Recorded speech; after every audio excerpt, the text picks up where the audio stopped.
Pumuli po ay isa pong magandang gabi para sa ating lahat. Ayun po, kapasalamat po sa Panginoon. Firstly, for allowing me to stand here in front of you to be able to share upfront kung ano yung nais na ipamahagi o ipamalita ng Panginoon. Gusto ko lang po share na hindi naging madaling i-prepare yung message na to kasi parang ang dami-dami po bang experiences na pwede nating i-share, parang hindi mo pwedeng may share lahat eh. So parang ang dating po sa akin, pinag-pray ko po kung ano kaya yung pinaka the best na pwede kong ma-compose. And then, one day, parang niloob ng Lord na makita ko po kung maramdaman ko kung ano yung parang kailangan na marinig nating lahat. And then, yun po, katulad po dun sa nabanggit ng worship leader natin si Ate Mops na parang meron tayong mga bagay na pine-prepare, meron tayong mga bagay na gustong mangyari sa buhay natin, pero tanging Panginoon talaga yung makapagbigay kung ano yung sagot at ano yung pinaka-the best talaga na gusto niyang mangyari para sa ating buhay. Ayun po, so wala. Okay. Sige po, so ayun po. How is God preparing me for ministry? This will be more about how God prepares me, even the most unexpected or most of the time, unwanted way. Simulan po natin sa pagbasa ng kanyang salita.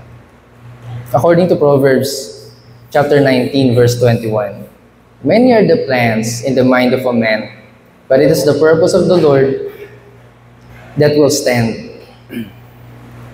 So, yun po. Iikot po itong message na to. This will be a brief message po, no? So, iikot po siya sa life ko with my parents, my past so-called religion, yung pagiging dalagang Pilipina era ko, and then yung mga works and tasks around sa businesses na meron po kami ngayon. So we will focus on how God changed my perspective, especially about money. This is how I knew that what seems to be the truth for me while growing up is not the real truth. So, kakaroon po tayo ng konting reality versus truth. So, I am David, an average guy or however you may call it, growing up, surrounded by businesses, and has been responsible looking for these businesses ever since. So, at an early age, I knew exactly how the world runs. And for you to run with it, you have to work for it. The world basically runs with money. So, we need it to buy food, clothes, and all the other necessities. Since I was a kid, I was very intrigued back then when I knew that money can buy me the things that I want. And with my innocent mind, the young me started to expect something in return with the things I usually do para sa businesses po namin. So, bagay yung mga usual na bagay na ginagawa ko po, such as yung daily task ko po kasi noon, papasok ako ng school, and then uuwi ako. Pag uwi ko, kailangan nakaredy yung katawan ko kasi sakto po yung pag-uwi ko. Nandun na po yung truck ng LPG namin. So, ibababa ko po yung mga LPG na yun para sa stocks po namin, nalagay ko sa bodega. Pagka ganong oras po kasi, uwian na ng mga trabador nila, Papa. So, parang trabaho ko na nga po ngayon yun. So, sa akin na yun. Then, ayun po, the young we started to expect something in return sa mga bagay na yun. Sabi ko parang, pinagpaguran ko naman. So parang siguro naman deserve ko kahit 100 lang. Yun yung nasagot ako po noon. And then This thought suddenly came to my mind and led me asking my papa. Jokingly I said, "Pa, baka naman po." And then, actually it went well. And then, days went by, went on with my daily routine. And then, deliver ulit, asikaso ng mga bagay na kailangan sa businesses, araw-araw. Then, I've been busy with my everyday life. I knew that I shouldn't be doing these things with my age back then. I knew it was difficult for me to handle, something I shouldn't be doing yet, but still, I did. So, how God changed my perspective. So I'm going to share na we all must be careful with our very motive on why we will need it. Especially when we talk about money. Kumbaga, magkaroon tayo ng malinis na motibo kung bakit natin siya kailangan. So, according to 1 Timothy chapter 6 verse 10, "For the love of money is the root of all kinds of evil, and some people, craving money, have wandered from the true faith and pierced themselves with many sorrows." So, one day, the Lord made me realize that it isn't okay to demand something from my papa. So, I suddenly remembered why I'm doing these things. Magkarga ng 150 na gasol, ibaba ulit sa bodega, then magde-deliver. Same goes sa water station, kaya medyo masal-masal po ako nito ng mga time na to. And then,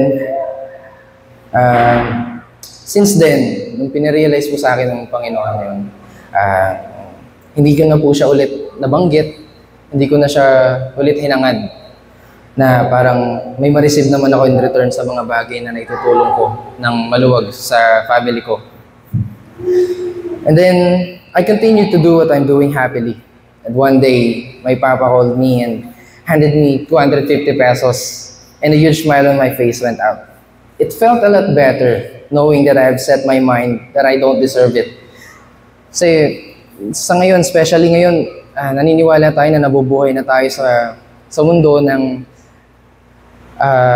umiikot tayo sa mga bagay na hindi na dahil sa mga actions natin, hindi na dahil pinagpaguran natin, hindi na dahil deserve natin, kundi dahil binigay sa atin ng Panginoon ng maluwag sa kanyang kalooban na hindi natin kailangan pagpaguran.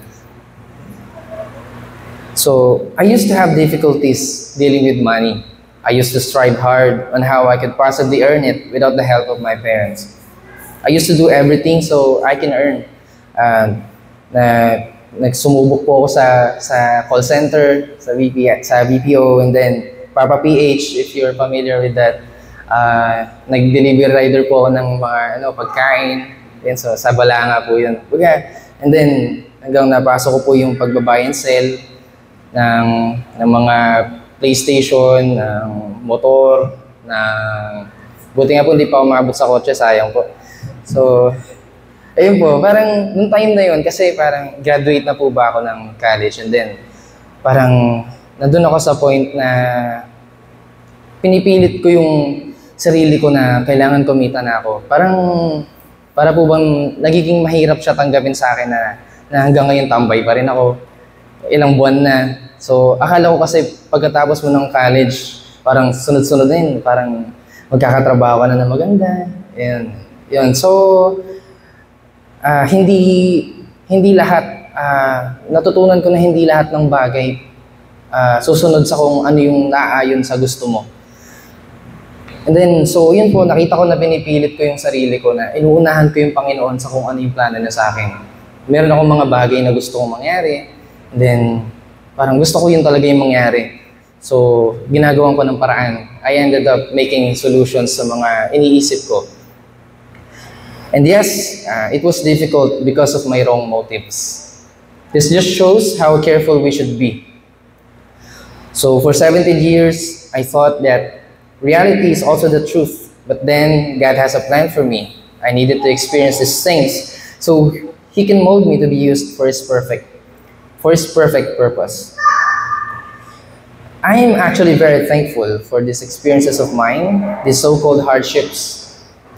These so-called hardships have been my stepping stone to greater heights, for which I believe if God didn't allow me to experience, I wouldn't be here, appreciating God's masterpiece in me.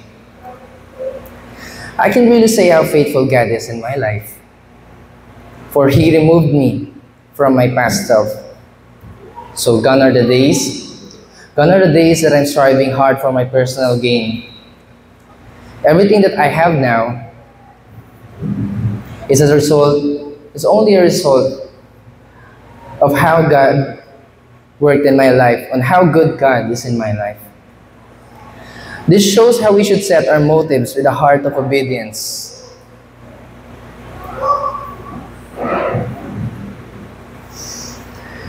We do all of these things because we clearly know that we are saved by grace and our actions has nothing to do with it, but only a result of God's grace in our lives. So keep in mind that we are saved by grace, live by grace, therefore, take everything as if given to us, though we are undeserving. God used these experiences to teach me how to see things always in the right motive. I have learned that going to church, doing each of my commitment, all the things I know I'm responsible with, I have learned that I no longer have to do these things, for which I thought back then was for my personal gain, but now only as a result of God's goodness in me. Naniniwala po ako na tapos na po tayo sa Lord, bigay niyo lang po sa akin to, and then I will follow you. We now know clearly that making Him our topmost priority will be our greatest assurance. Ulitin ko lang po yung sinimulan nating verse na Proverbs chapter 19 verse 21. Many are the plans in the mind of a man, but it is the purpose of the Lord that will stand. Napakaraming bagay na pwedeng pangunahan natin yung Panginoon dahil iniisip natin na tama tayo. Napakaraming pagkakataon na dadaan sa buhay natin na may mga problema tayo na gusto nating masolusyonan agad. And then, saka lang tayo lalapit kapag walang-wala na talaga. Ganun yung nature natin eh. Pero, naniniwala po tayo na palagi na kailangan tumindig tayo doon sa pananampalataya that the Lord will answer everything sa kung ano man yung problema kinakaharap natin. As long as sumampalataya tayo at ibigay natin all out sa Kanya. Ayun po. So, yun po. Doon na po nagtatapos yung ating brief message po. And then, kayo na po yung magbigay ng next question po. Okay. Thank you po.